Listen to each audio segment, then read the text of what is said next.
നമ്മളിപ്പോൾ നിൽക്കുന്നത് ആലപ്പുഴ ബീച്ചിലാണ്. ഇന്ന് നല്ല മഴയായിരുന്നല്ലോ. ഇന്ന് ഒരു മഴയൊന്ന് കുറഞ്ഞൊരു ഇപ്പം ചാറ്റൽ മഴയേ ഉള്ളൂ. അങ്ങനെ ഇറങ്ങിയതാണ്. ബാക്ക്ഗ്രൗണ്ട് നമ്മൾ കടലൊക്കെ നല്ലപോലെ ഇളകി കിടക്കുന്ന കാണാൻ പറ്റും.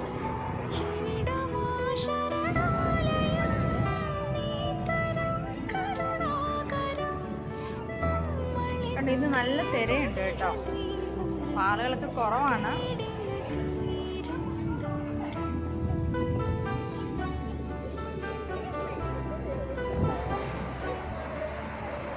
നല്ല മഴക്കാറുണ്ട്. എപ്പം വേണേലും പെയ്യാന്ന് പറഞ്ഞ രീതിയിൽ നിൽക്കുകയാണ്.